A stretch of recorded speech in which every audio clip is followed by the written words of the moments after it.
In these video notes, we're going to look at the rules for multiplying and dividing integers, and then we'll also expand that a little bit to solve some problems that build upon that. First of all, our main rules for multiplying and dividing integers. If we have a, start here. If we have a positive multiplied by a positive, we'll know from before that that's going to be a positive answer. If you have one of each, so one positive multiplied by one negative, then your answer, either product or quotient, will be negative. And if you multiply or divide a negative by a negative, your quotient or product will be positive. Please make sure when you're applying these rules, this is only for multiplication and division. Addition and subtraction do not follow these same rules. If we want to organize that just slightly differently, in this triangle right here, I can put a positive at the top and two negatives at the bottom. And so I can use any two corners or any two vertices to see what the product will be. So for example, if I multiply a negative by a negative, then that will be a positive. If I multiply a negative by a positive, I can follow and see that that would be a negative. And then we can do the same thing. If I multiply negative by positive, that will be a negative. So two different representations. You can use whichever one. The other way that we can remember, if we multiply or divide two integers with the same signs, then your answer will be positive. If you are multiplying or dividing two integers with different signs,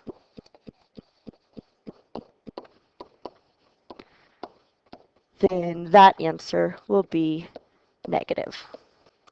Okay, so three different ways to remember your rules. All right, let's look at a few examples. In both of these, we're just multiplying. So for the first one, 3 multiplied by negative 4. 3 times 4 is 12, and a positive multiplied by a negative is a negative. Okay, second one, these have one of each sign. Negative multiplied by a positive is negative, and 7 times 4 is 28. All right, next we're going to look at what happens when we have some exponents. Both of these are some variation of negative 2 squared. The first one, though, has parentheses, and that's going to be really important. That tells us that we are squaring everything inside the parentheses, including the negative sign. So in that representation, we're going to do negative 2 times negative 2.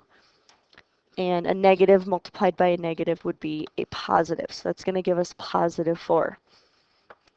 In our second example, there are no parentheses, so that means we're going to do the 2 squared first, so 2 times 2, and this negative is just going to be out in front for after we multiply 2 times 2. So now when we look at it, negative 2 times 2 is negative 4. So we end up with two different answers based on whether or not we have parentheses. That changes whether or not we square the negative. All right, next we have negative 5 squared. That's going to be just like the one we did in green. We're going to do 5 squared first and then include the negative in front. So negative 5 times 5 is negative 25. Okay, and you can do the same thing if you have an exponent to the third power. This just means we're going to do negative 4 times negative 4 times negative 4. We have three numbers here, so we'll just do the first two. Negative 4 times negative 4 is 16, and then 16 multiplied by negative 4 would be negative 64. So just two at a time until we get down to one number. All right, a few more where we have multiple numbers. Same thing, I can start by doing 3 times negative 8 to get negative 24. And then negative 24 multiplied by negative 2 would be positive 48. So 24 times 2 is 48, and a negative times a negative is a positive. All right, let's continue over here. We can do negative 5 times negative 7. 5 times 7 is 35, and a negative multiplied by a negative is a positive. And then we still have that multiplied by negative 20. If you need to, you can work it out off to the side. Otherwise, 35 times 2 would be 70, and then we have an extra factor of 10 to get to 700. So 35 times 20 is 700, and a positive multiplied by a negative is negative. So negative 700 for that one. All right, we'll do a couple more with some exponents. So negative 6 squared means we're going to do 6 times 6, which is 36, and then the negative is going to stay out in front. Okay, second one, negative 1 to the third power. Sometimes helps to expand that. Negative 1 times negative 1 is 1, and 1 times negative 1 is negative 1. All right, next, negative 5 squared. We're going to do 5 times 5, which is 25. And that's going to be negative, since we have negative 5 times 5. And then we're going to multiply that by 4. 25 times 4 is 100, and a negative multiplied by a positive is a negative.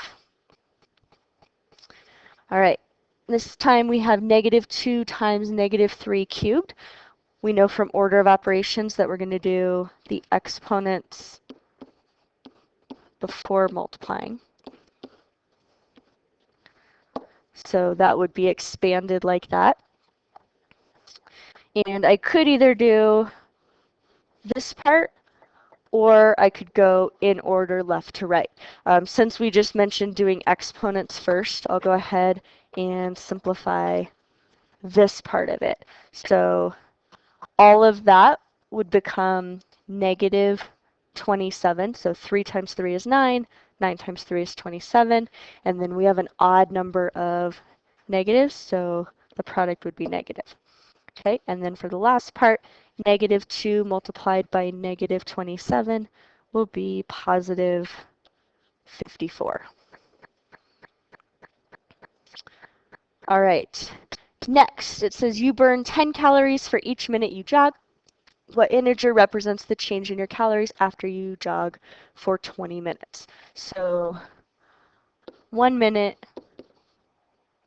would be 10 calories, and we're trying to figure out 20 minutes. All right, so in 20 minutes, I could multiply 1 by 20 to get to 20, and then I can do the same thing to the calories. So if 1 minute is 10 calories, 2 minutes would be 20, 3 minutes would be 30, and I could count all the way up.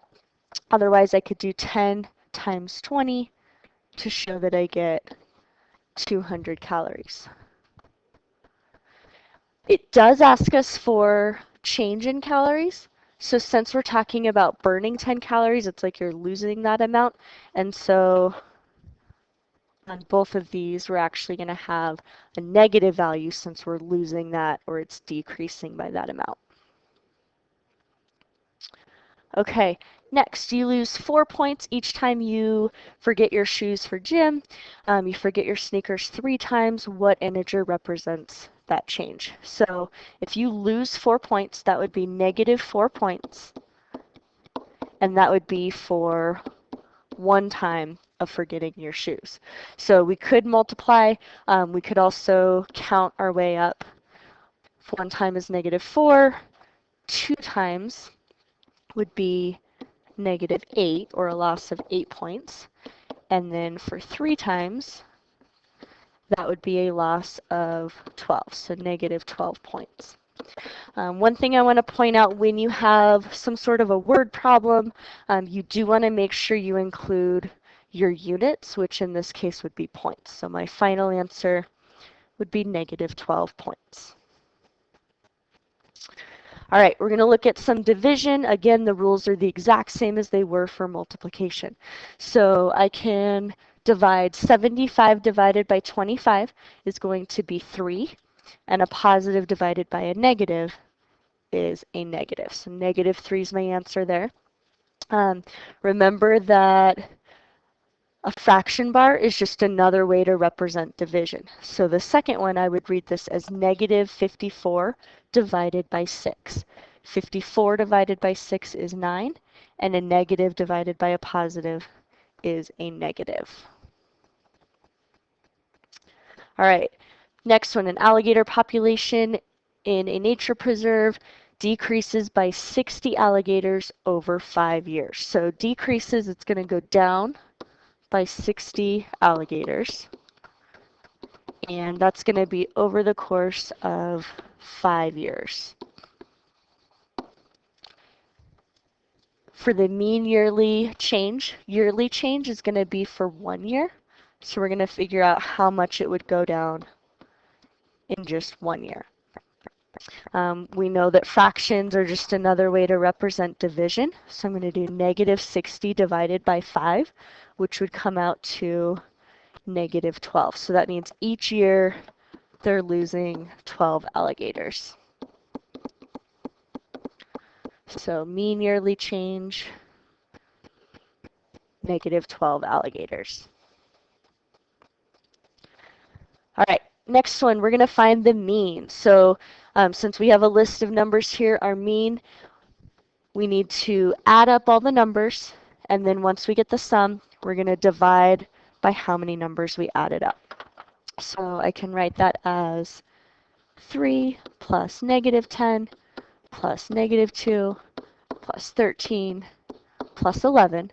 Once I get that sum, I'm going to divide by 5 since I had 1, 2, 3, 4, 5 numbers that were all added up.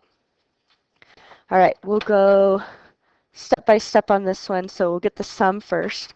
3 plus negative 10 is negative 7. Bring down the rest. Negative 7 plus negative 2 is negative 9. And we'll just continue 2 at a time until we get our sum. Negative 9 plus 13 is 4. And 4 plus 11 is 15. Okay, and then we saw that we need to divide that by 5. So 15 divided by 5 gives us a final mean of 3. All right, next we have one that includes multiple operations. We have subtraction, division, and addition. So remember that we're going to follow order of operations, parentheses first, then exponents. Then we're going to do all the multiplication and division in order left to right, which would be right here, and then we'll follow up with all the addition and subtraction in order left to right. So with this, I can either think of it as negative 14 divided by 2 or 14 divided by 2 and then bring down the subtraction. Either way, that portion will become negative 7 or minus 7. So we'll bring down negative 8. We have minus 7, and then we need to add 5. Okay, now we're going to do all the addition and subtraction in order left to right. So for negative 8 minus 7, it can be helpful, we'll use keep add opposite, to rewrite it as negative 8 plus negative 7. And negative 8 plus negative 7 would be negative 15. Okay, and then on each line of this, we still have plus 5. All right, this one's already addition, so negative 15 plus 5 comes out to negative 10. All right, one more example, still using order of operations.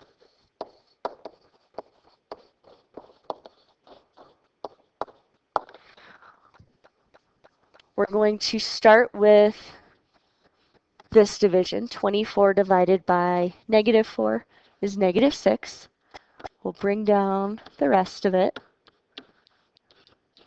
And then our options are either addition or multiplication. So we're going to multiply. Negative 2 times negative 5 is positive 10. So now we can bring down negative 6 plus 10, which would give us a sum of 4. All right, that sums up multiplying and dividing integers. If you can remember these rules, you should be successful when you're doing these problems. Thank you for watching.